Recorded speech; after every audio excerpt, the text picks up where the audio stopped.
Hi, I'm Rik from the Institute for Agriculture and Horticulture, and we're talking to Martin Collison here of Collison Associates to get a bit of more a handle on different technologies in farming and growing and how farmers and growers are bringing them into their businesses and the things and the blockers that might be stopping them from doing that. So, Martin, how are you doing? Very well, thank you. Very well. Could you give us a little introduction, a bit more about yourself and the organisation and exactly what your role covers typically? Yeah, so I have very mixed background, commercial food and farming in the Fens, which is what most of the families still do full time. That is everything from sheep and wheat through to greenhouse crops, been involved in over the years, also been involved in fruit, been involved in imports and exports. I've also been a part-time academic for 38 years in the sector, and I'm now involved with the University of Lincoln. Been a visiting professor for the last 2 years, but I've been working with them for about the last 15 years. And I run a consultancy business that really works on agri-food sector growth. We helped government to write the agri-tech strategy back in 2012, 2013, and we've really spent the last 10 years trying to make it work and trying to make sure that we get uptake on farm. That is what I'm passionate about. It isn't just about doing the science, it's about getting it out on the farm and making it work.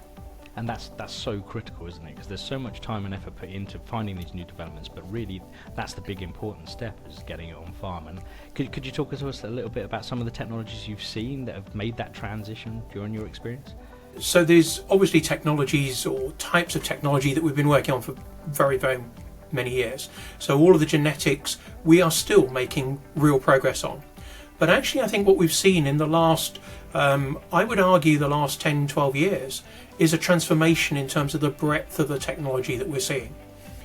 When we developed the strategy back in 2012, 2013, we were just really at the start of the digital age in terms of its use on farm.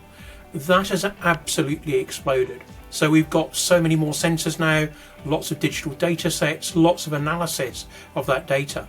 That's driving everything from robots to some of the management decision, but it's also allowing us to focus on other things that we know we need to do. Things like climate change and the carbon footprint, the efficiency with which we use water. So the range of technologies has been growing very, very quickly.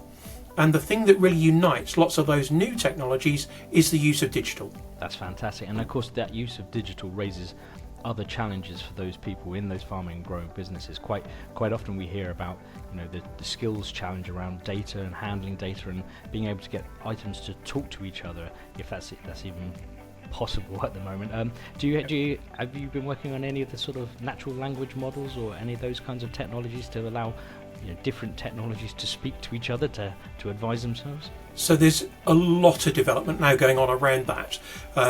With the University of Lincoln, we now have a centre that trains PhD students. It's got funding for 60 PhD students specifically to work on AI for agri-tech. And that was a very deliberate choice to sort of focus on that, because we know that we need to actually embrace AI. And AI, of course, uses all of those sorts of tools to really help us to make decisions, to take multiple sets of data, combine them, and then allow the farmer to really make a decision. I was also involved in a dairy project that we developed back in 2015, 2016. And what that did was it looked at all the different sensors that were being used at that time. And the whole idea was to put them together so that they were on your smartphone. So that when you got up in the morning as a dairy farmer, you could look and you could see that cow number 273 needed this help today. And it would also, because of the GPS tracking, show you where that cow was. That's fantastic, and that's a real example, like a proper working example of how you can get these technologies to work together to make things that much simpler for those people in the actual productive work environment. So aside from the complications of handling that kind of data, or there's still a lot of development that needs to be done in terms of getting one piece of technology to help advise another piece of technology on the decisions it makes. What are the stumbling blocks that are preventing farmers and growers adopting these new technologies right now? So we do, if you take things such as the genetics, we have obviously made enormous progress. Unfortunately, the EU and the UK haven't adopted many of the new things that we've developed within the last 20 years. That's just in the process of changing within the UK. There's a new bill that came out in 2023, and we're just looking at the way that we implement that now. I think that there is real potential in that. If we look at the digital side, then it's things such as signal strength. Can you actually get the strength of signal that you need for some of the technologies that are now becoming available? In the past, most of that would be within the office, and so that's about fast sort of broadband speeds. But increasingly, we're looking at the types of technology that needs to be out on farm, and then you need 5G. And of course, what we all know is that we haven't rolled out 5G as fast as we really needed to enable us to do all of those things on all farms. As we do that, it will open up the possibilities to embrace all sorts of new types of technology. Would you say there are any things that like farmers and growers who might be curious about sort of technologies that they could bring into their business? Are there any sort of things that they could do to make it that much easier for them to bring them in? I think undoubtedly there's a big skills and awareness issue. We have to make sure that we have the skills to adopt some of these new types of technology, and not just to adopt it, but to then use it really well. I think if we use an analogy, you go back in the past, lots of people, when I was growing up on the farm, they could pick up a large weight. However, there was a real difference between the person who was good at doing that and didn't hurt themselves, and the person who did hurt themselves doing that. And what that even shows me is in very, very basic sort of tasks, it's all about technique. It's all about learning the skills that you need. Exactly the same applies to the modern technology. It isn't enough just to buy it. You have to learn the best way to use it. You have to use the skilled way to do it, the safe way to do it. All of those are the things that we need to be really trying to embrace if we're going to drive this forward. And a lot of that can come by working with others. So one of the things that I believe we need to do as we embrace technology is we need to work as part of a supply chain. We need to learn from other businesses within that supply chain and share some of the skills and the expertise with them as well. I think that's really fantastic. And I know that I've read from various other reports that there's almost like a deficit in soft skills, as they might call it, the skills about learning other skills, the skills around collaboration, and that's exactly what you're talking about there. Is about pooling knowledge and working together to help modernise your own business, but those of the people around you that you might be working with in the extended supply chain too. Would you say there are any kind of tricks for any advice for farmers and growers who might be wanting to measure the success? Because it's one thing bringing a technology into their business, right? But how do you curb your own enthusiasm for that before you go lunging into another tech project? How do you make sure that that's working for you in the best way it can?